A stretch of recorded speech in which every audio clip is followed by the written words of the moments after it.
Remedy है क्या, उपाय क्या है? तो मैंने बीएनएन एस्ट्रोलॉजी का जो हमने बेसिक कोर्स किया था, उसमें मैंने बताया था कि 3 प्रकार के कर्म होते हैं। एक होते हैं दृढ़ कर्म, जो आपके अनजाने अपराध की वजह से निर्मित होते हैं।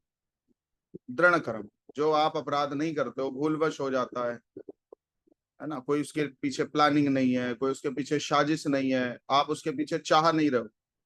ठीक है, तो भूल करके जो आपसे अपराध होते हैं पूर्व जन्म में या इस जन्म में, उस अपराध की निवृत्ति ज्योतिषीय उपाय या अनुष्ठान करने से हो जाती। यही कारण है कि मैक्सिमम लोग कहते हैं हमने ये पूजा करा लिया, हमने ये जेमस्टोन पहन लिया, हमने ये प्रार्थना कर ली, हमने ये अनुष्ठान कर लिया, हमने ये डोनेशंस कर दिया और हमारे काम बन गए। बोलते हैं लोग, मतलब 100% में से 50 से 60% लोग यस बोलते हैं इन सब चीजों में। बोलते हैं, नहीं बोलते हैं? लेकिन 40 to 50% लोग क्या कहते हैं, भैया इतना सब कुछ तो कर लिया, कुछ बचा नहीं। 30% अप्रॉक्स लोग, मेरे से कुछ नहीं बचा जो हमने नहीं किया, लेकिन फिर भी हम अभी कष्ट में हैं, परेशानी में हैं, हमारी प्रॉब्लम कम होने का भी नाम नहीं ले रही, इवन बढ़ जा रही है। जितनी बार पूजा करा रहे हैं, जितनी बार अनुष्ठान करा रहे हैं, जितनी बार चैरिटी कर रहे हैं, बढ़ जा रही है।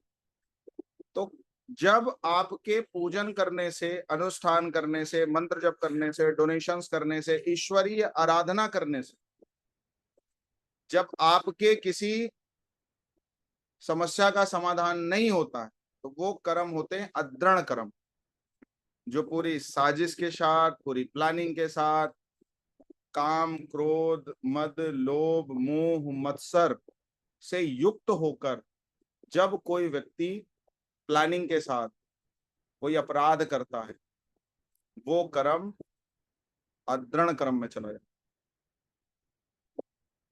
अभी आज की डेट में एक बड़ी परंपरा आ गई है कि बच्चा कंसीव हुआ तो उनका मन नहीं होता है कपल का, कहते हैं अभी टाइम नहीं है, अभी तो वो टाइम ही नहीं। भाई टाइम नहीं था तो करते ही नहीं, टाइम नहीं था तो करना ही नहीं चाहिए था ना, तो उसके लिए प्रयास भी नहीं होने चाहिए थे। पहले तो ब्रह्मचर्य में ही कई सालों तक पति और पत्नी रह जाते थे, तपस्या करते थे कि हमें अच्छे पुत्र की प्राप्ति हो। तो आपको उसके लिए अटेम्प्ट ही नहीं करने थे ना। अगर आपने अटेम्प्ट किया, कोई बच्चा घर में आपके आया और आपने उसको मिस कैरेज करवा दिया, ये भी अदृढ़ कर्मा में जाता है। इसका कोई उपाय नहीं है, समाधान नहीं है इसका। और मैंने बीएनएन की क्लास में इस पर बहुत बात करी थी, अभी हम पराश्री में बहुत बात नहीं करें। तो जिनको लगता है कि इसके बारे में कर्म योग क्या है, इसकी फिलॉसफी क्या है, तो हमारा बीएनएन का बेसिक कोर्स आप परचेज कर सकते हैं। बेसिक कोर्स, और आप सबके लिए केवल जितने भी पराशरी स्टूडेंट्स हैं, उसका प्राइस अभी फाउंडेशन कोर्स के 9,000 है। आप सभी लोग 1900 में एक्सेस कर सकते हो। तो आप हमारी टीम से, अंकित से आप करके ले सकते हो, अगर और डिटेल में जानना है।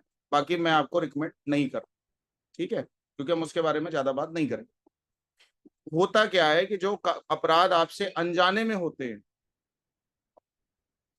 वो कर्म दृढ़ कर्म में जाते हैं। अनजाने में हो गया, आप गाड़ी लेके जा रहे थे, कोई बिल्ली सामने आ गई, कोई कुत्ता सामने आ गया, कोई आदमी एकदम से आ गया, कोई गाड़ी एकदम से आ गई। तो भगवान श्री राम ने जब रावण का वध किया, बल्कि पूरी प्रकृति की डिमांड थी, इवन देवी देवताओं की डिमांड थी कि भाई इसका वध होना चाहिए। और शास्त्र ऐसा बोलते हैं, मतलब ऐसा करना नहीं, संविधान अलाउ नहीं करता कि आपकी पत्नी के साथ, पुत्री के साथ, फैमिली के साथ कोई दुष्प्रवृत्ति के साथ कोई उनका शोषण करना चाहे, उन पर अधिकार दिखाना चाहे, तो व्यक्ति उसकी प्रतिक्रिया में कुछ भी कर सकता है, उसको अपराध नहीं लगता। तो भगवान श्री राम ने देवताओं की बात को मानते हुए विप्र, धेनु, सुर, संत, हित, लीन, मनुज अवतार, इन सब की प्रार्थनाओं को सार्थक करते हुए पृथ्वी पर जन्म दिया।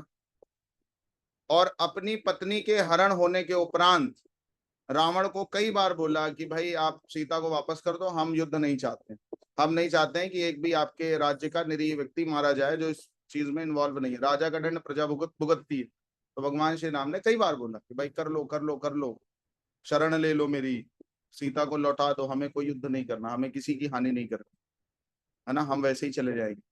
तो ये कहने के बाद भी, उसके बाद रावण का वध करने के बाद भगवान श्री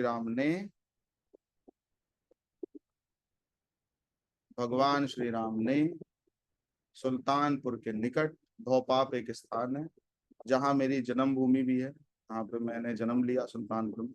और हमारे जहाँ पे मैंने जन्म लिया था वहां से 10 किलोमीटर पे धोपाप एक क्षेत्र पड़ता है, वहां पे भगवान श्री राम ने जो रावण को मार करके अपराध अपने मत्थे पे लिया था, ब्रह्म हत्या लगी थी उनको, है ना, तो वो चाहते ना भी करते तो कोई फर्क नहीं पड़ता, लेकिन फिर भी उन्होंने उसकी निवृत्ति के लिए वहां पे स्नान किया, पिंडदान किया, पूजन पाठ किया, है ना, और फिर प्राश्चित किया, प्राश्चित कर्म किया। उसके बाद वो फिर अयोध्या वापस लौटे। तो उपाय किया, उपाय सार्थक हुआ, उपाय का फल मिला, लेकिन किसी को मिलता है किसी को नहीं मिलता। क्यों नहीं मिलता? किसी को इसलिए मिल जाता है फल क्योंकि उसके जो कर्म होते हैं वो दृढ़ कर्म के होते हैं, इसलिए रेमेडी काम कर जाती है। और किसी को रिजल्ट नहीं मिलते। क्यों नहीं मिलते? क्योंकि वो अदृढ़ कर्म हो जाता है, उसकी वजह से उसका पनिशमेंट मिलता ही है, उसको आप काट नहीं सकते। बात समझ आ रही है? तो करना क्या चाहिए? अगर अदृढ़ कर्म है, सब कुछ पूजा पाठ अनुष्ठान दान पुण्य सब कुछ करने के बाद भी अगर हमारा कोई काम बन नहीं रहा तो क्या करना चाहिए? तो आपको वृक्ष लगाने चाहिए, प्रकृति की सेवा करनी चाहिए, अपने से जो हो सके कुछ अपने धन से कर्म से आपको कुछ डोनेशंस कंटिन्यू करने चाहिए, ईश्वर का सानिध्य लेना चाहिए, मंत्र जप करना चाहिए, अनुष्ठान करने चाहिए, मतलब लगातार भगवान से कनेक्ट रहना चाहिए, ताकि वो बैड कर्मा का फल तो आपको मिले, लेकिन आपका मन हताश ना हो, निराश ना हो और कुंठित ना हो। बात समझ आ रही है? तो हम एस्ट्रोलॉजर्स जिन रेमेडीज को क्लाइंट को देते हैं और वो काम कर जाती है, वो किस चीज की रेमेडी होती है? अदृढ़ कर्म, दृढ़ कर्म की रेमेडीज। अब कुछ लोग कहते हैं कि भाई इस ये कौन सी कुंडली दिखाया है, ये इसने कौन सा काउंसलिंग करा है, तब भी ये ग्रोथ कर रहा है, तो कुंडली दिखाने से कुछ नहीं होगा, एस्ट्रोलॉजिकल कंसल्टेंसी से कुछ नहीं होगा। ऐसे बहुत सारे लोग बोलते हैं ना। आपके सामने भी टास्क आएगा क्योंकि अभी आप एस्ट्रोलॉजी सीख रहे हो, मैं तो भुक्तभोगी हूँ, है ना। तो अभी आप सीख रहे हो, आप में से बहुत लोग शायद प्रोफेशनल्स भी हो, है ना। ऐसे टास्क आते हैं सामने, भाई सब तो नहीं करते, उनको कुछ नहीं हो रहा, हम ही को सब हो रहा है, कुछ नहीं होती है। तो जिनके पूर्व के संचित कर्म होते हैं, जिनके पूर्व के संचित मतलब शुभ अच्छे कर्म का जो अकाउंट होता है, वो आपको ग्रोथ देता रहता है। किसी कंसल्टेंसी की जरूरत नहीं है, किसी की परामर्श की जरूरत नहीं, कुछ नहीं है, ईश्वर खुद आपकी मदद करता है। मतलब वो जो पूर्व के पुण्य कर्म होते हैं वो आपकी हेल्प करते हैं। तो कोई कहे बिना कंसल्टेंसी के, मतलब बिना कुछ चाहे बिना कुछ किए मेरे को बहुत कुछ मिल गया, तो ये पूर्व जन्म के प्रारब्ध थे, पूर्व जन्म की खेती थी, वो आपको रिजल्ट के रूप में मिल गई। अब जो कर्म करोगे वो नेक्स्ट जन्म में मिलेगी, आपके फैमिली को भी मिलेगी, आपके बच्चों को भी मिलेगी, आपके वंश को भी। समझ आ रही कुछ बात? तो हमें क्या करना है? हमें करना ये है कि हमें डेडिकेशन के साथ जो उपाय हमारे लिए आ रहे हैं उनको करना चाहिए, पहली। दूसरी, उपाय की मात्रा क्या होनी चाहिए? उपाय, जब भी उपाय शब्द बोला गया है, आप सबने अगर सत्यनारायण की कथा कभी सुनी हो तो उसमें एक शब्द लिखा है सामर्थ्य के अनुसार। एस्ट्रोलॉजर यहाँ पे फ्लेक्सिबल है। हर वास्तु कंसल्टेंसी की कीमत 10 लाख नहीं होगी, 2 लाख नहीं होगी, 1 लाख नहीं होगी। हर व्यक्ति को एस्ट्रोलॉजिकल या वास्तु के प्रीमियम और एक्सपेंसिव रेमेडीज करने की जरूरत नहीं है। अगर उसकी हिम्मत है, उसकी सामर्थ है तो आप बताइए, नहीं है तो भगवान बिल्व पत्र में प्रसन्न हो जाते हैं, भगवान तुलसी पत्र में प्रसन्न हो जाते हैं। तो हमेशा इस बात के लिए फ्लेक्सिबल रहिए कि क्लाइंट का स्टेटस क्या है, उसका स्तर क्या है, उसकी सामर्थ्य क्या है, ये आपको करना है, ये और कोई नहीं करने आएगा। यू हैव टू कैलकुलेट, ये आपने कैलकुलेट करना है। और बीइंग एन एस्ट्रोलॉजर, अगर आप इतना भी पता नहीं कर पा रहे हो कि भाई इसकी वेल्थ क्या होगी, इसका टाइम पीरियड कैसा चल रहा है, तो फिर आप तो एस्ट्रोलॉजर रहे नहीं। क्या आपने क्या प्रिडिक्शंस करोगे? आदमी की हैसियत का, औकात का अनुमान नहीं लगा पा रहे। देखो, दो तरह की औकात का अनुमान लगाया जाता है। एक तो ये लगाया जाता है ये देगा क्या, मेरे को प्रॉफिट क्या होगा, एक तो वो रास्ता है। दूसरा रास्ता ये है कि मैं इसका भला किस लेवल पर करूंगा, ये एक दूसरा रास्ता। कर भला तो हो भला। मैं हमेशा, ये कुछ सेकंड लास्ट सेशन है और आप में से बहुत लोग मेरे कई कोर्सेज कर चुके हैं ऑलरेडी, कई कोर्सेज कर भी रहे। मैं फिर से एक बात बोलूंगा और हर बार बोलता हूँ, शायद आपके ब्रेन से उतर जाए। एक बात ध्यान रखना, ये अगर एस्ट्रोलॉजिकल प्रोफेशन मिला है, अगर किसी की कंसल्ट करने का अधिकार आपको परमात्मा ने दिया है, तो आप परमात्मा तुल्य ही हो उसके लिए। लेकिन जो आपसे कंसल्ट ले रहा है उसको भी परमात्मा मानकर ही सेवा करना। आप फीस बेशक अपनी मुंह मांगी ले लेना, मेरे को 10 दो 20 दो, लेकिन आपका प्योर इंटेंशन होना चाहिए कि मेरे को इसकी कुंडली देख करके इसका कल्याण कर। प्योर इंटेंशन ये होना चाहिए। मतलब फीस के लिए आप बाध्य नहीं भाई, उसकी सामर्थ्य होगी तो वो आपके पास आएगा, नहीं होगी नहीं आएगा, काम खत्म हो गया वहां। ठीक है, तो रेमेडीज का क्वांटिटी क्या होनी चाहिए, क्वांटिटी क्या होनी चाहिए, क्वांटिटी फ्लेक्सिबल है, क्वांटिटी फ्लेक्सिबल है। किसी के लिए हो सकता है आप तुला दान बोल दो कि भाई आपका इतना वेट है, आप इतना डोनेशन कर दो। किसी के लिए हो सकता है आप उसका दशांश बोल दो कि भाई आपका 100 किलो वेट है, आप 10 किलो डोनेशन कर दो केवल। और किसी के लिए संभव है कि आप उसका एकांश बोल दो कि भाई 100 किलो वेट आ रहा है, 1 किलो कर सकते हो, 1 किलो करो। समझ आ रही है? अच्छा, ये तो हो गया एक इन जनरल रेमेडी। लेकिन जब आप कभी पराशरी का एडवांस कोर्स करोगे, उसमें कैलकुलेटेड रेमेडी होती है कि किस प्रॉब्लम के लिए क्या कैलकुलेटेड रेमेडी है और क्या दोगे तो क्या हो। वो एडवांस का पार्ट है, बट अभी भी मैंने जो आपको चीजें बताई हैं वो बहुत। अभी हम समरी पे जा रहे हैं, अभी क्या करना उस पे आएंगे। अभी हम समरी पे जा रहे हैं, ठीक है। करना कैसे है उस पे अभी आएंगे, लेकिन कराना कैसे उस पे भी आएंगे, ठीक है। तो अभी किनको उपाय, किनके, आप किसी को रेमेडी दोगे काम नहीं करेगा, क्यों नहीं करेगा? क्योंकि उसके अदृढ़ कर्म हावी होंगे, इसलिए नहीं करेगा। और मैंने कई क्लासेस में बोला है, इवन यूट्यूब पे भी ये वीडियो डाल दिया, कोशिश करना अदृढ़ कर्मा वाले व्यक्ति से आपकी भेंट ना हो। दूसरी बात, आप सबको लगन पता चल गया ना कि लगन क्या होता है? लगन पता चल गई ना? असेंडेंट क्या होता है पता है? जब भी लगन से अष्टम में राहु का, केतु का, शनि का ट्रांजिट होगा, ट्रांजिट थोड़ा सा पढ़ा दे, बता दे, तो व्यक्ति की लाइफ में अब नॉर्मल पेन या अब नॉर्मल प्रॉब्लम आती है उसके प्रारब्ध कर्म की वजह से। और शनि आपको अगर दिख जाए तो उसको उपाय देने से बचना, और लिखित में देने से बचना, फोर्सफुली देने से बचना। क्योंकि अगर किसी के असेंडेंट से 8th हाउस में ट्रांजिट आ गया, या 8th लॉर्ड की दशा चल गई, या 8th लॉर्ड की अंतर दशा चल गई, ठीक है, मतलब कि कितनी चीजें बताई हैं जहां पे असेंडेंट है, 8th हाउस में शनि आ गया, असेंडेंट से 8th में शनि का ट्रांजिट चल रहा है, या 8th लॉर्ड की दशा चल रही है, 8th लॉर्ड की अंतर दशा चल रही है, क्लाइंट पेन में है, पीड़ा में है, परेशानी में है, दुविधा में है, आपने क्या करना है? वो ऐसे क्लाइंट से बचना है। क्योंकि ये टाइम उसके फिल्टराइजेशन का है। अगर आपने हाथ डाला तो आपकी वोट लगना तय है। तो आप कहोगे आया है तो कुछ तो भला करना पड़ेगा, लिखित में मत देना, फोर्सफुली मत बोलना। बात सुन लो ज्योतिषी दूसरों का भला करते करने से पहले अपना फिर कहता भगवान मेरी तो कोई दशा भी नहीं चल रही, ये क्या हो गया, दुर्दशा कहाँ से मेरी चालू हो गई?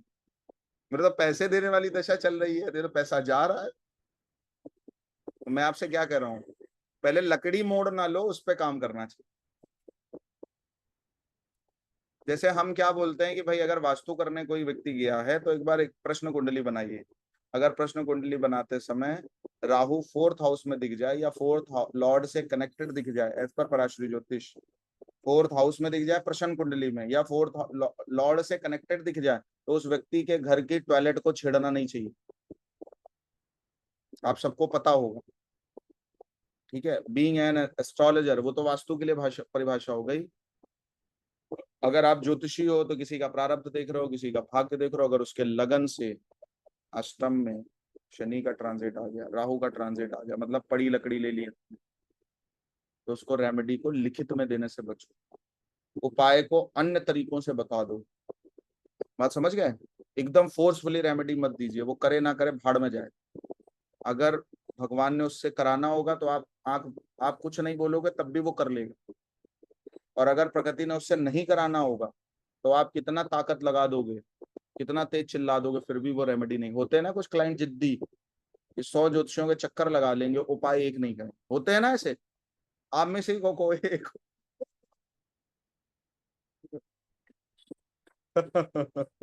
भाई आप सब भी तो कुंडली दिखवाए खवाए हो गए, तभी तो आज एस्ट्रोलॉजी करने का मन कर रहा है। जी हाँ, होते हैं, थैंक यू।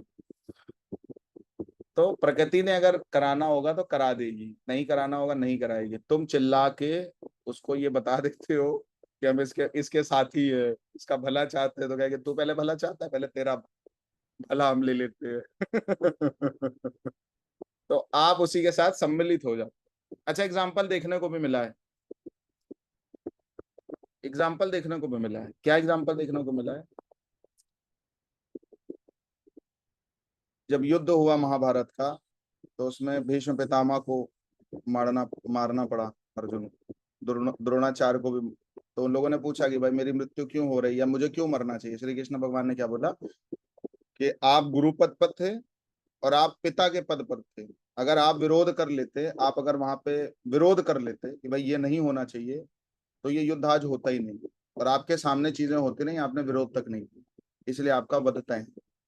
तो कर्ण ने पूछा कि भाई मैं तो उठ के चला गया, तो कर्ण सच में चला गया, लिटरली चला गया था। उसने सभा को छोड़ दिया था। जब द्रौपदी का दुशासन उसके बाल पकड़ करके द्रौपदी के लेके आया है भरी सभा में खींचते हुए, और ऐसी अवस्था में जब वो गर्भवती भी है, जब उसको खींचते रजस्वला अवस्था में, बात समझ रहे हो, जो मंथली साइकिल होता है फीमेल्स का, उस समय फीमेल्स पर जबरदस्ती नहीं करनी चाहिए।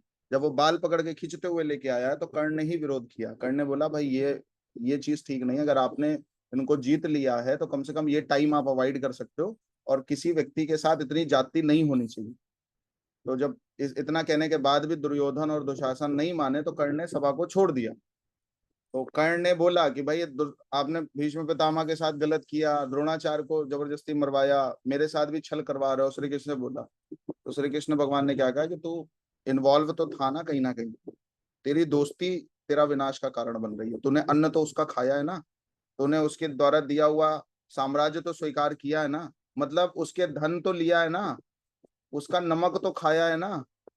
ऐसे क्लाइंट आपको पैसा देके जाए, आप सोचो कि भाई नमक का फर्ज तो अदा करना पड़ेगा, और आप इमोशनल हो जाओ, तो भाई ठीक है, आपकी वोट लगना भी तय है। तो ध्यान रखना, कंडीशन क्या है, जब भी असेंडेंट से 8th हाउस में राहु या सैटर्न का ट्रांजिट चल रहा होगा, वो उसकी सबसे क्रिटिकल टाइम होगा क्लाइंट के लिए।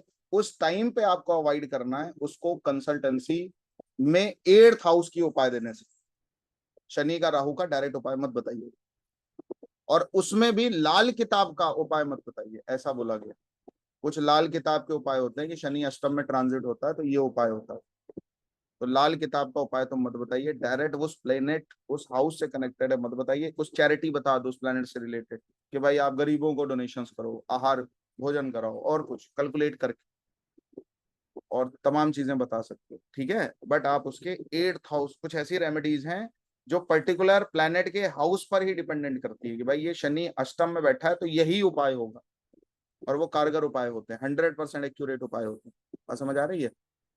तो एडवांस में हम ये सब चीजें आपको और बताएंगे, और अच्छे तरीके से बताएंगे, एग्जैक्ट रेमेडी क्या है उस पर हम जाएंगे, ठीक है। बट अभी के लिए आप इतना समझ लो कि नेट वेट पे सर्च करके कुछ ऐसा करना नहीं, उसको अवॉइड करना, लिख के मत देना, कमिटमेंट मत करना, जबरदस्ती मत, और थोड़ा बहुत उससे पुण्य कर्म करवा देना। अच्छा, एस्ट्रोलॉजर का एक कर्तव्य जानते हो क्या? वो पुण्य कर्म करवाता है। एस्ट्रोलॉजर अपने क्लाइंट से पुण्य करवाता है, अपना भला नहीं चाहता, उससे उसका भला चाहता है। उसके सामर्थ्य को, जैसे धन, तन मन धन जो भी उसके पास है, उससे वो भगवान की तरफ, लोगों की तरफ उसको डाइवर्ट कर दे, मार्ग दिखा दे। बात समझ आ रही है? और हम लोग क्या करते हैं, भैया ये रेमेडी होगी 2 लाख मेरे अकाउंट में क्रेडिट कर दो, ये होगा ये कर दो, ये जेमस्टोन ले लो, 50,000 कमा लिया तुमने उससे। 500 रुपए उसकी कीमत नहीं थी, आपने 50,000 रुपए ले लिया उससे, तो आपकी तो एक तो ब्रांड वैल्यू गई। जब भी उसको पता चलेगा, कोई ना कोई तो बता ही देगा कि भाई ये जेमस्टोन की इतनी कीमत है, आज नहीं तो कल पता चलना है, ब्रांड वैल्यू खत्म आपकी, ठीक है। और जब उसको पता चलेगा कि 5,000 की चीज 50,000 में पहनाई है, टप्पेबाजी हुई है मेरे साथ, तो एक तो एंगल ये हो गया। दूसरा एक एंगल ये हो गया कि उसके अधर्म रूपी धन को हमें नहीं चाहिए। भाई तेरा तुझको अर्पण, क्या लगे मेरा। ठीक है, हम आपकी हेल्प कर सकते हैं, ठीक है, संभावनाओं को बता सकते हैं, सीधा फट। मैं इसलिए बोल रहा हूँ, इन सब चीजों के बारे में पता नहीं होता है, इनिशियल स्टेज पे ऐसी फॉल्ट एस्ट्रोलॉजर्स करते हैं जिनका हर जाना उनको अपनी पूरी लाइफ में भोगना पड़ता है। इसलिए बी अलर्ट, बी केयरफुल। सबसे पहले उपाय देते समय देखो कि भाई इसके चार्ट में कहीं असेंडेंट 8th में सैटर्न राहु का पीरियड तो नहीं चल रहा है, इसका मतलब अब नॉर्मल पेन की सिचुएशन जनरेट ही है। ठीक है, क्लियर है। तो ये तो हो गई, ये मात्रा भी मैंने बता दी कितना करा सकते हो, सामर्थ्य के अनुसार करा सकते हो, ठीक है। एक तो ये प्रोसेस है। दूसरा, अब उपाय देना है तो क्या देना है, तो सबसे पहला उपाय ये होता है, 6, 6, 8, 12 के ही यूजली उपाय होते हैं।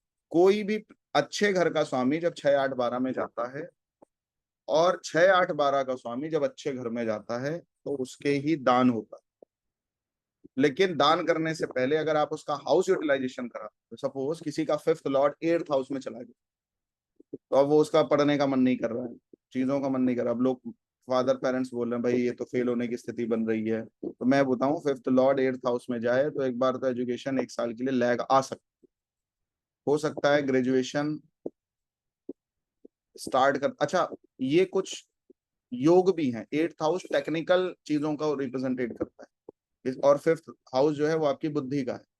तो इस बच्चे के चार्ट में ये दिख रहा है कि 5th लॉर्ड 8th में आया है, इसका मतलब ये है कि इस बच्चे को टेक्निकल, इस बच्चे का टेक्निकल ब्रेन है। और अगर वैसी डिग्री देने की, वैसी एजुकेशन देने की कोशिश करे तो ये अडॉप्ट भी करेगा और उसको एंटरटेन भी करेगा।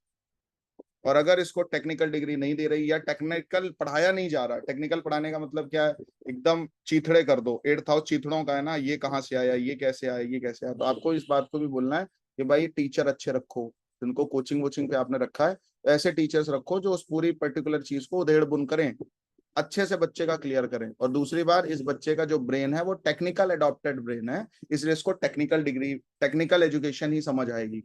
तो आप ऐसा कह सकते हो कि भाई इसको इंजीनियरिंग करा दो। अच्छा, होता भी है 5th लॉर्ड अगर 8th में आ जाता है किसी के चार्ट में, तो ऐसा शास्त्र बोलते हैं, शास्त्रों का ऐसा मत है कि इस व्यक्ति के 12th होते ही कहीं ना कहीं 12th में प्रॉब्लम आएगी, या ग्रेजुएशन में 1 ईयर का लैग आएगा। अब जो बच्चे नीट की प्रिपरेशन करते हैं, जो बच्चे आईआईटी की प्रिपरेशन करते हैं, वो 1-2 साल अपना बर्बाद करते हैं प्रिपरेशन करते हैं। गलत कहाँ से हो गया, वो गलत हुआ कहीं? भाई वो आईआईटी में सिलेक्शन पाने के लिए 1-2 साल तो बर्बाद कर ही देता है ना, नीट में सिलेक्शन पाने के लिए 3-3, 4-4 साल बर्बाद तो कर देता है ना। 8th हाउस डॉक्टरी का भी है, 8th हाउस इंजीनियरिंग का भी। तो हम लोग क्या करते हैं, बेसिकली एस्ट्रोलॉजर्स क्या करते हैं, हम नेगेटिव चीजों को पहले बोलना चालू कर देते हैं क्लाइंट, कि भाई तुम्हारे बच्चे का 5th लॉर्ड 8th में गया, इसलिए इसकी शिक्षा बेकार है, अधूरी है। हमारा काम ये है क्या? हमारा काम तो किसी को मोटिवेटेड करना है ना, अवेयर करना है ना, उसकी प्रॉब्लम से उसको अवेयर करना है, संभावनाओं पर काम करना होता है ज्योतिषी को। ज्योतिषी को कभी प्रॉब्लम पे काम नहीं करना होता। ज्योतिषी मतलब क्या है, एस्ट्रोलॉजर की परिभाषा क्या है, जो संभावनाओं पे काम कर रहा है वो ज्योतिषी है, जो प्रॉब्लम्स पे काम कर रहा है वो ज्योतिषी नहीं है। अब 60 to 70% जो एस्ट्रोलॉजर्स हैं वो प्रॉब्लम्स पे काम करते हैं। आप उनके पास जाओ, मांगलिक है, काल सर्पदोष है, ये है वो है, वो संभावनाओं पे काम नहीं करते। आपको संभावनाओं पे काम करना है। तो संभावना क्या हो गई, 5th लॉर्ड 8th में गया, इसका मतलब क्या हो गया कि भाई इसका ब्रेन जो है, 5th हाउस इज ब्रेन और 8th हाउस इज टेक्निकल, मतलब क्या है, टेक्निकल ब्रेन है या रिसर्चर ब्रेन है। इस बच्चे को अच्छी एजुकेशन देने के लिए आपको अच्छा टीचर रखना पड़ेगा, अच्छी कोचिंग करनी पड़ेगी, अच्छा आपको जो घर में आते हैं ना पढ़ाने के लिए ट्यूशंस वाले टीचर अच्छे देखने पड़ेंगे, आपको अच्छी रिसर्च करनी चाहिए कौन अच्छा पढ़ा पाता है, फिर अपने बच्चे के लिए ट्यूटर आपको ढूंढना चाहिए। ये पहला आपका कमिटमेंट होगा, ये पहली आपकी जो है वो क्लाइंट से बात होगी। बात समझ आ रही है? सेकेंड, 8th हाउस टेक्निकल चीजों का है, तो आप उसको बोल सकते हो कि भाई 5th लॉर्ड 8th में गया है, इसलिए इसकी एजुकेशन में 1 ईयर का लैग आ सकता है। क्यों आ सकता है, अभी क्लियर किया है। हो सकता है आपका बच्चा नीट की तैयारी करे, हो सकता है बच्चा आपकी आईआईटी की प्रिपरेशन करे, हो सकता है कुछ बड़ा प्लान करे, इसलिए कुछ ना कुछ लैग आने की संभावना मेरे को दिख रही है, तो इसको पॉजिटिव आप यूटिलाइज करा सकते हो। बात समझ आ रही है, क्लियर हो रहा है? मैं अच्छे एस्ट्रोलॉजर्स की परिभाषा आपको बता रहा हूँ, साथ ही साथ जो हाई पेड एस्ट्रोलॉजर्स हैं ये उनका काम करने का तरीका होता है, वो ऐसे बेवकूफी वाली बातें नहीं करते, आंख बंद करके कुछ भी नहीं बताते। बात समझ आ रही है? पहला फंडा तो ये हो गया। अब एट्थ हाउस में जो भी प्लैनेट्स जाएंगे, फर्स्ट लॉर्ड एट्थ में गया, हेल्थ के लिए प्रॉब्लमेटिक।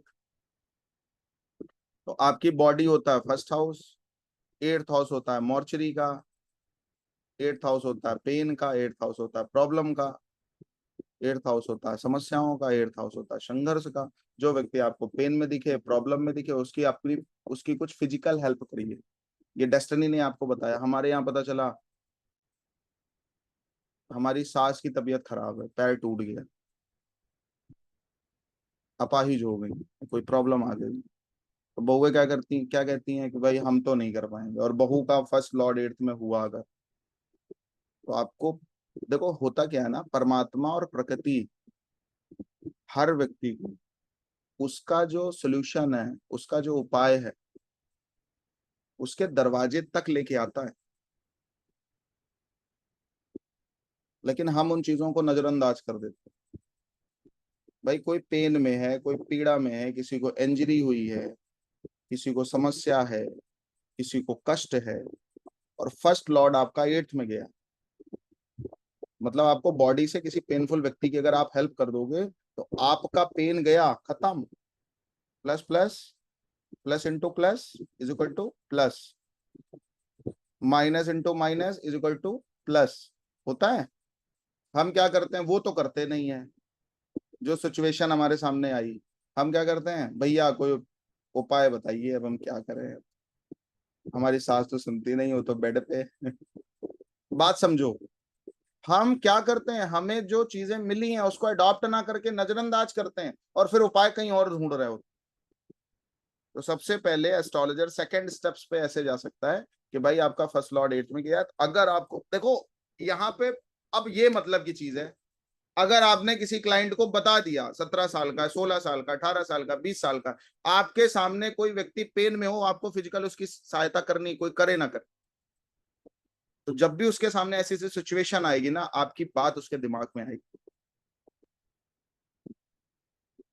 और अगर उसने 10% भी कर दिया, 20% भी कर दिया, 30% भी कर दिया, तो उसका काम हो गया। पता नहीं कितनी बला टल गई उसकी। लेकिन हम इन सब चीजों पर ध्यान देते नहीं है। हमें तो कुछ बड़ा बताना है कि रात में 12 बजे पीपल के पेड़ के नीचे आपको दो कंडे लेके आग जलानी है, उसमें आपको देसी घी का हलवा बनाना है, फिर रात में ही उस हलवे को किसी गरीब व्यक्ति को बुला के दान करना है। ठीक है। और फिर उस कंडे की आग में 10 कीली डाल देनी है, फिर उस कीली को उठा के अपने शत्रु के घर में ठोक देना है जाके। तो इस उपाय को अच्छा, ऐसे उपाय भरे पड़े यूट्यूब पे, आप देखो जाके। बड़ा इंटरेस्टिंग सेशन है आज का। मैं मूड में बैठा हूँ थोड़ा, लेकिन इसको हंसी में, मेरी हर बात में मजाक होता है, लेकिन मेरी बात में मजाक होता है, लेकिन मेरी हर बात मजाक नहीं होती है। मेरी बातों में मजाक होता है, लेकिन मेरी हर बात मजाक नहीं होती। तो यहाँ पे जो सिचुएशन है वो ये है कि जो भी लॉर्ड आपका जिस एट्थ हाउस में गया, धन वाला आ गया, कोई आपको बहुत प्रॉब्लम में दिख गया, कितना लोन हो गया, कोई इंजरी हो गई, कोई प्रॉब्लम आ गई, कोई एकदम से अंश जॉब छूट गई, कुछ भी ऐसा हो गया, आपके पास वेल्थ है, पैसा है, आपके पास लग रहा है यार सच में, देखो हमेशा अपने धन का सदुपयोग करिए।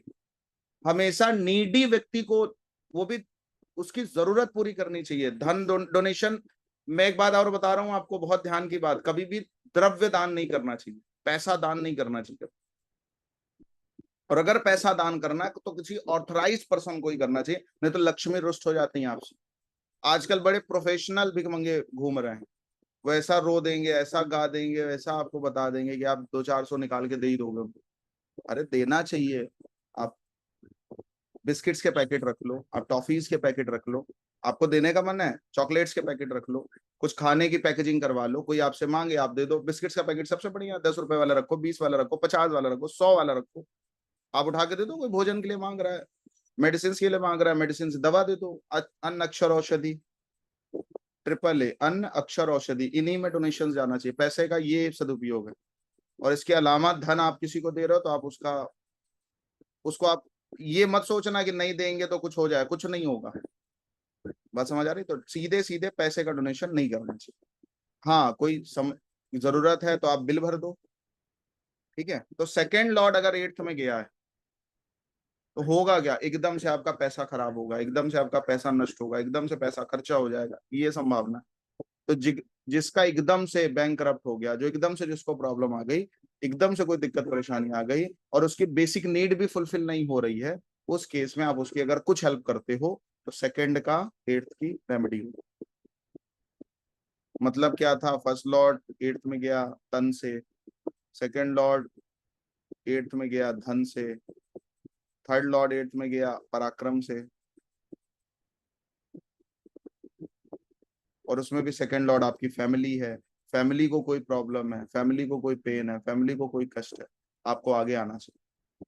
ये प्रकृति ने आपको दायित्व दिया और अपनी एट्थ हाउस हर्ट करने का है, पेन का है, अपनी वाणी से, अपनी भाषा से दूसरों को हर्ट नहीं करना। लोग आपको कितना भी हर्ट क्यों नहीं करे, मेरी बात समझो, ये उपाय है। थर्ड हाउस सपोर्टिव सिचुएशन में रहिए। किसी व्यक्ति का कुछ बुरा हो गया, प्रॉब्लम आ गई, एट्थ हाउस से रिलेटेड कुछ उसके साथ हो गया, तो सपोर्टिव मूड में रहो। ठीक है भाई, सबके साथ दिक्कत परेशानी आती है, थोड़ा मोटिवेट करो, चीयर अप करो। सबके साथ समस्या आती है, काउंसलिंग कर दो, थोड़ा बैठ जाओ उसके साथ, उसका दुख साझा कर दो। ठीक है, ऐसे रेमेडी होगी। फोर्थ लॉर्ड एट्थ में गया तो किसी को सुख दे दो। ठीक है। फिफ्थ लॉर्ड गया, एंटरटेन कर दो, कोई प्रॉब्लम में है, परेशानी में है, कष्ट में है, दुख में है, अभाव में। सिक्स लॉर्ड गया, किसी की नौकरी छूट गई, कोई आपका सर्वेंट है आपके साथ, उसको कोई दिक्कत परेशानी हो गई, बात समझो। सिक्स लॉर्ड एट्थ में गया, सर्वेंट सिक्स हाउस, उसको कोई प्रॉब्लम हो गई, दुख हो गया, कष्ट हो गया, संकट हो गया। फिफ्थ लॉर्ड एट्थ में गया तो पुत्र तुल्य कोई अगर व्यक्ति है आपके सामने, कि आपके बेटे की तरह ही है, उसको कोई प्रॉब्लम हो गई, उसको कोई कष्ट हो गया, तो उसकी हेल्प करो, बच्चों की हेल्प करो। ठीक है, बच्चों की आप हेल्प कर सकते हो, चिल्ड्रंस। तो जिस लॉर्ड का स्वामी एट्थ में जाएगा, मतलब उसको, उस भाव से रिलेटेड पर्सन को अगर कष्ट है, उसकी कष्ट को बांटने के लिए जो कर सकते हो कर। क्लियर हो गई बात? और उस हाउस से रिलेटेड कर सकते। क्लियर? समझ आ गई? कर लोगे? ठीक है। उसके बाद सिक्स हाउस होता है। सिक्स हाउस किस चीज का होता है? कॉन्स्पिरेसी, ईर्ष्या, मोह, मत्सर, जितने भी तरह के षड दोष। छठा भाव को सिक्स हाउस क्यों बोला गया? षड दोष हैं, 6 प्रकार के दोष हैं, शास्त्रों में उल्लेख किया गया। वो दोष आप पर हावी नहीं होने चाहिए। किस चीज के? विद रिस्पेक्ट टू जो हाउस का लॉर्ड वहां पे गया है। अब फिफ्थ लॉर्ड अगर सिक्स में बैठा है तो अपनी गर्लफ्रेंड और बॉयफ्रेंड को लेकर नेगेटिव मत सोचिए। उनका शोषण नहीं करना, जबरदस्ती नहीं करनी है, बदतमीजी नहीं करनी है। बात समझ आ रही है? होगा क्या, काम में इन्वॉल्व होके कुछ गलत कर सकते हो आप, अवॉइड करना। जिस हाउस का लॉर्ड सिक्स में जाएगा वहां कॉन्स्पिरेसी हो सकती है, वहां से कुछ रोग बढ़ सकता है। तो सिक्स हाउस सर्विंग का होता है, सेवा का होता है। एट्थ हाउस पेन का होता है, तो दुख को दूर करने के लिए आपको एफर्ट्स करना है। और सिक्स में आया तो सेवा करनी है। मतलब एट्थ वाले का आपने हेल्प किया, आप निकल गए, कंटिन्यू नहीं रहना है आपको। लेकिन सिक्स वाले का आपको कुछ दिन तक करना पड़ेगा। फर्स्ट लॉर्ड सिक्स में आ जाए, शरीर से सेवा कर दीजिए। सेकंड लॉर्ड आ जाए, धन से कर दीजिए।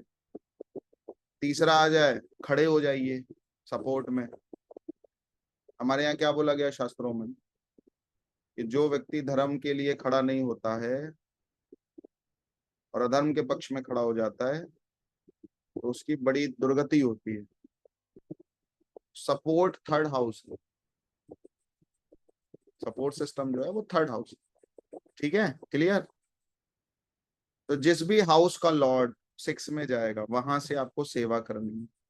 जिस भी हाउस का लॉर्ड एट्थ में जाएगा तो उस व्यक्ति के पेन रिलीफ के लिए आपको एफर्ट्स करने हैं। और जिस व्यक्ति, जो भी आपका प्लेनेट एट्थ हाउस में ट्वेल्थ हाउस में जाएगा वो चीज आपको कितना भी हानि कर दे, आपको प्रयास नहीं करना, आपको उन पर खर्च करना। अब फिफ्थ लॉर्ड ट्वेल्थ में जाता है, किसी व्यक्ति के चार्ट में फिफ्थ लॉर्ड ट्वेल्थ में चला गया, पहली रेमेडी क्या हो गई कि आपको पढ़ने के लिए घर छोड़ना चाहिए।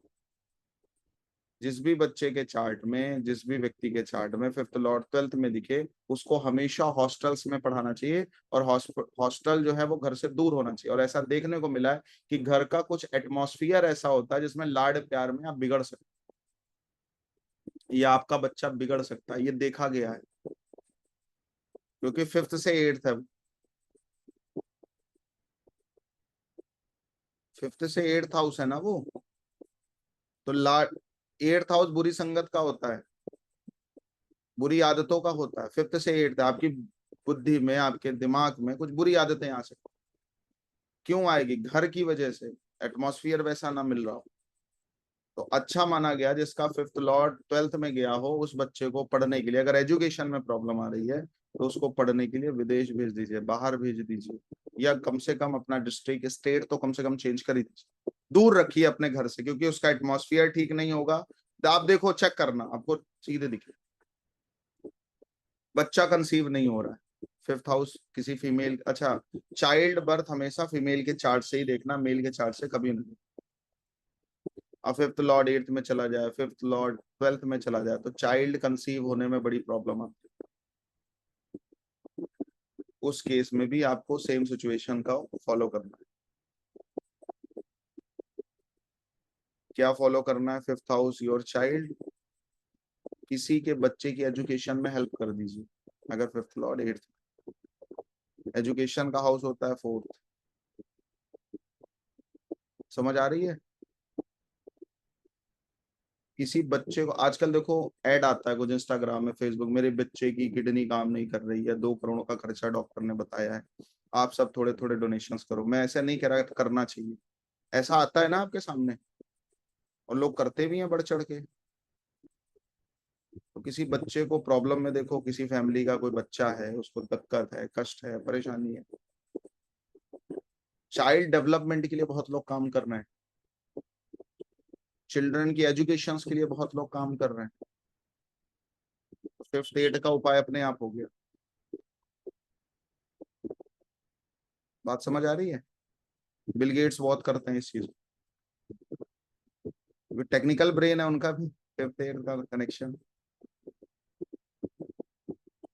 क्लियर हो रही है बात? कहने का मतलब क्या है, देखो, जो रेमेडी होती है ना, वो एस्ट्रोलॉजर प्लान करता है, वो लिखा लिखाई कोई चूरन नहीं है कि भाई अब ये दवा खा लो बस तुम्हारा काम हो जाएगा। आप अपने हिसाब से डिजाइन कर सकते हो, हाउस को पकड़िए, राशि को पकड़िए, और इन सब चीजों को हम एडवांस में बहुत नेक्स्ट लेवल कराते हैं। भाई उपाय मतलब दिया, काम हुआ, लेकिन अद्रण कर्म वाले का कुछ थोड़ा बहुत प्रॉब्लम आई। ठीक है, समझ आ रही है बात? क्लियर हो रही है?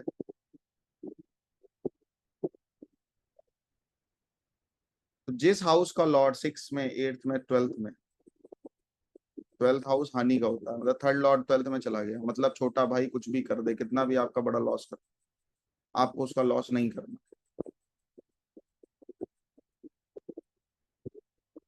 समझ आ रही है? क्लियर?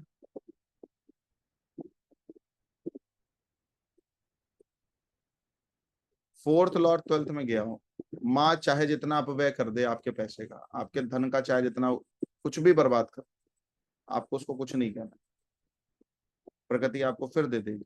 मतलब अगर उसके हाथ से बर्बाद करना लिखा है तो जाएगा तो आप ही के हाथ से, तो आपको भगवान देते रहेंगे हमेशा। और जहां आपने उसको कंट्रोल करने की कोशिश करी, रोकने की कोशिश करी, ऑब्जेक्शंस लगाने की कोशिश करी, तो आपके पास भी आना रुक जाएगा। क्लियर?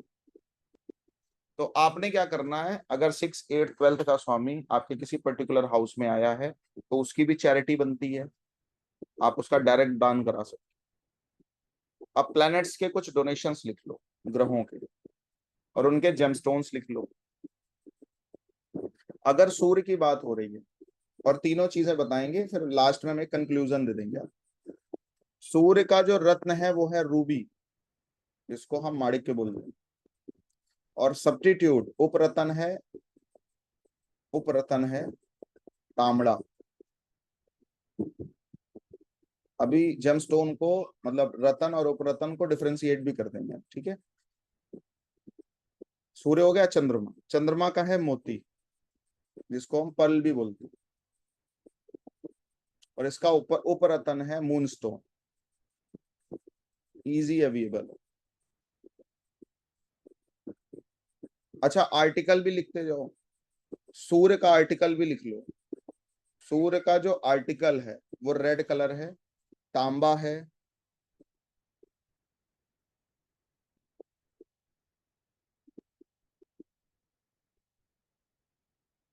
रेड में हल्का सा लाइट रेड, जिसको हम ऑरेंज भी कह सकते हैं। ऑरेंज कलर सूर्य का होता है। तो अगर सूर्य का डोनेशन कराना है तो आप तांबे का दान करवा सकते हैं,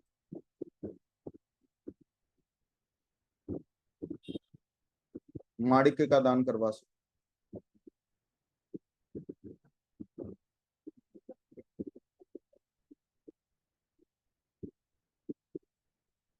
ठीक है।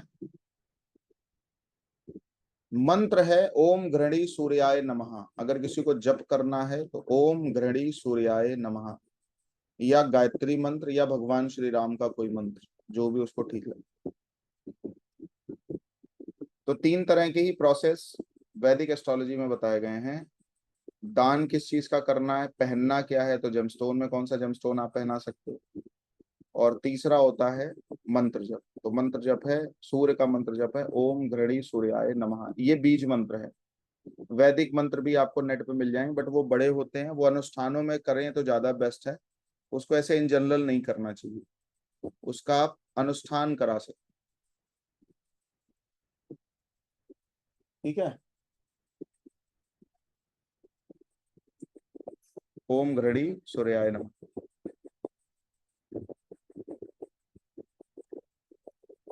मैं फिर से आपको बोल रहा हूँ, 9 ग्रहों में से केवल एक ग्रह है सूर्य, जिसको देवता की और देव की उपाधि मिली है। पंच देवताओं में भगवान सूर्य भी आते हैं। तो सूर्य की आराधना नियमित कर सकते हैं, और जो नियमित करेगा सूर्य की आराधना, उसके 9 प्लैनेट्स मैनेज रहते हैं, बहुत ज्यादा प्रॉब्लम नहीं दे सकते।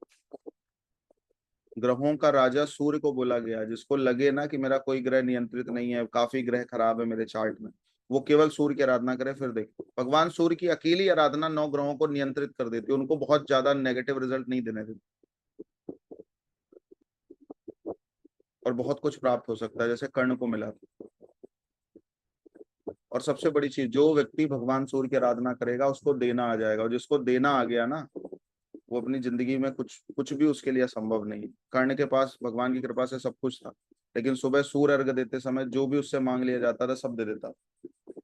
यही कारण तो हुआ कि इंद्र ने अर्जुन के को जिताने के लिए उसके कवच और कुंडल मांगे, कब, जब वो दिनचर्या करने गया था अपनी। सूर्य भगवान को अर्घ दे करके जैसे ही लौटा, वैसे उन्होंने कहा कि हमें अपना कवच कुंडल दे दो, और उसको दानवीर कर्ण बोला गया। अनेक दोषों के बावजूद भी कर्ण को एक बड़ी उपाधि मिली।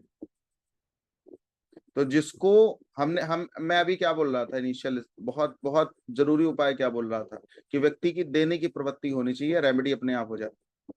और देने की प्रवृत्ति लोगों की नहीं है आजकल, बहुत कम लोग हैं जो किसी को देना चाहते हैं, चाहे विद्या देनी हो, चाहे धन देना हो, चाहे उसके बराबर जो उसने श्रम किया उसका पैसा देना हो, या फैमिली है, या कुछ ज्यादा देने की प्रवृत्ति तब तक नहीं आएगी जब तक सूर्य स्ट्रांग नहीं होगा, सन स्ट्रांग नहीं। और जिसका सन एक बार स्ट्रांग हो गया, वो किसी भी प्लेनेट का मतलब खुश कर सकता है, प्रसन्न कर सकता है। तो देने की प्रवृत्ति तभी आएगी जब सूर्य आपका अच्छा हो।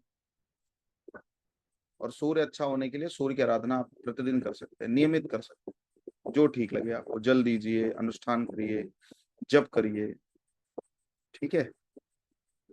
तो कुछ भी आप कर सकते, आगे लिखिए।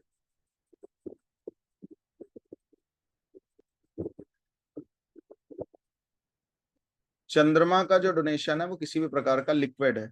आजकल क्या होता है, जब कोई व्यक्ति बीमार पड़ता है तो हम कुछ ना कुछ जूस लेके जाते हैं, या कुछ ऐसे रसीले फल लेके जाते हैं। तो चंद्रमा का एक्यूरेट डोनेशन दूध है, चंद्रमा का एक्यूरेट डोनेशन क्या है? वाटर है। शरबत लोग बटवाते हैं गर्मियों में, और सिख तो बहुत ये काम करता है शरबत बंटवाने का। तो चंद्रमा ऑल काइंड ऑफ लिक्विड, किसी भी तरह का जो लिक्विड है वो सारा का सारा चंद्रमा का है।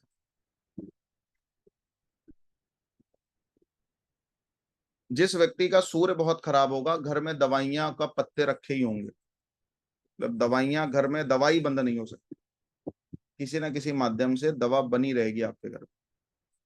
और सूर्य को पॉजिटिव करने का सबसे बेस्ट तरीका ये है कि आपके घर में अननेसेसरी मेडिसिन नहीं होनी चाहिए। लोग क्या करते हैं, इकट्ठा करके रखते हैं कि सर दर्द होगा तो ये दवा खाएंगे, जुकाम होगा तो ये दवा खाएंगे, ये चीज होगी तो ये दवा खाएंगे। अगर आपके घर में अननेसेसरी मेडिसिन हैं, वो भी सूर्य जिस राशि में बैठा है उस पर्टिकुलर डायरेक्शंस में है, तो आप ये समझ लीजिए घर में औषधियां खानी ही पड़ेंगी हमेशा। तो इसलिए दवाओं का शौक मत बनाइए, उनको दूर रखिए, जरूरत पड़ने पर ही रखिए। और मैं इतना बोलता हूँ, ज्यादा से ज्यादा 1 मंथ की, 15 डेज की, या 7 दिन की दवा ही घर में रखो। जब वो खत्म हो जाए फिर ले आओ। तो हम कुछ फर्जी के डिस्प्रिन के पत्ता लिए घूम रहे हैं, भैया डोलो रख लो, 600 mg तो जरूर रख लो, कुछ हो जाए कोविड वोविड खा लेंगे, बुखार होगा। मतलब एक अलग ही आदत पड़ती जा रही है कोविड के बाद, ये नहीं करना चाहिए। दूसरा, कम से कम घर में 24 घंटे में एक बार, 24 घंटे में तो हो ही नहीं सकता, सूर्योदय से सूर्यास्त तक 12 घंटे में एक बार सन की जो रेज है वो आपके घर में आनी चाहिए। ऐसा घर आपका होना चाहिए। तो बहुत ज्यादा, और वो ऐसी रेज आनी चाहिए कि वो, मतलब कुछ लोग क्या करते हैं, मतलब ग्लास लगवा दिए, अब वो फिल्टराइड होके आ रही है। मतलब एक नेचुरल प्रकाश आना चाहिए सूर्य का, उसका कोई अवरोध ना मिले, ग्लास भी अवरोध नहीं हो, कांच भी नहीं होना चाहिए, कुछ ऐसा आपके घर में। फिर आप देखो सूर्य सही, सूर्य अच्छा रिजल्ट। जिसके घर में सूर्य की रेज नहीं आ सकती, सन रेज नहीं आती, अननेसेसरी मेडिसिन रखी रहती हैं, उस व्यक्ति का सूर्य अपने आप खराब हो जाता है। तुम्हारी पत्री में सही जगह बैठा हो, खराब जगह बैठा हो, डजन। तुम अच्छा सूर्य भी अपना खराब कर लोगे अगर अननेसेसरी मेडिसिन हैं, और अननेसेसरी आपका घर जो है ना, वो आजकल लोग एसी के चक्कर में, और बहुत ज्यादा कूल दिखे, और बहुत ज्यादा, मतलब घर हमारा वैसा दिखे कि भाई सेंट्रलाइज एसी लगवा ली घर में, अब एक जगह चल रहा है, पूरे घर में नाच रही है हवा, उसके चक्कर में बड़ा ज्यादा छीछा लेदर कर दिया लोगों ने। तो जितना प्राकृतिक रहोगे उतना बढ़िया रहेगा। इसीलिए शास्त्र ने क्या बोला, सूर्य को अर्घ दो। अर्घ दोगे तो सूर्य के सामने ही खड़े होगे तो दोगे। तो ना चाहते हुए भी 5 सेकंड्स के लिए, 10 मिनट के लिए आप सूर्य के आसपास रहोगे, कम से कम बॉडी में तो आई है ना, हेल्दी कॉन्सेप्ट वहीं से लागू। सूर्य की रोशनी जो होती है ना, वो बहुत सहायक है आपके लिए, किसी के लिए। अब ऐसा कल्चर हो गया है कि 2 मिनट आप गर्मी बर्दाश्त नहीं कर सकते, बाहर भी निकल रहे हो तो पहले क्या बोलते हैं उसको, टैन करा के निकल रहे हो, सन का वो कुछ आता है आजकल, पता नहीं भगवान जाने क्या। एक हमारी क्लाइंट मिल गई हमको, बोले सर आपका जो है, आप धूप में, मैंने कहा मैं तो स्कूटी लेके भी निकल जाता हूँ धूप में, तो मेरा तो मतलब, तो कह रही सर वो लगा लिया करिएगा, सन का कुछ आता है, सूर्य का, तो आपका वो नहीं होगा, ग्लो बना रहेगा, आपको क्लास लेने जाना है बट दोबारा आ मत जाइयो, आनंद ज्ञान मत देना। कहने का मतलब क्या है? अच्छा, वो जावेद हबीब में कुछ उसने फ्रेंचाइजी ली और बहुत अच्छे लेवल पे है, तो ऐसे ही मेरे को एडवाइस दे रहे थे। मैंने कहा मैंने आपको फीस दी नहीं ना। व्यर्थ की अननेसेसरी क्यों? कारण क्या है? सूर्य अगर किसी व्यक्ति का एक बार वीक हो गया, सब गया उसके हाथ से। कोशिश करो कि सूर्य के टच में रहो, सन के टच में रहो किसी भी तरह से। तो आपका तो विषय ही 9 ग्रहों पर आधारित है। अब क्लाइंट करे ना करे, एस्ट्रोलॉजर तो कम से कम फॉलो करे। आपका विषय तो 9 ग्रहों पर ही आधारित है, यही तो आप देखो, तो आपको लग रहा होगा कि आप किसी का भविष्य बता दोगे, किसी का ग्रह सही कर दोगे, उस ग्रह को ही पकड़ के रखो ना, कि भगवान छोड़ दो इसको, काहे संकट दे रहे हो। अच्छा, किसी कोई डीएम से आपके परिचय हो जाए, कलेक्ट्रेट से आपका परिचय हो जाए, सीएम पीएम जानते हो, और बड़ी प्रॉब्लम है आपके, कॉल पे काम हो जाता है। तो भगवान से अगर आपकी कनेक्टिविटी होगी किसी भी तरह से, तो आपकी प्रार्थना क्लाइंट को लग जाएगी।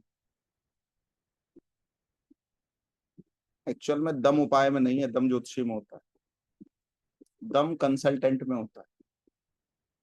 बात समझ रहे हो?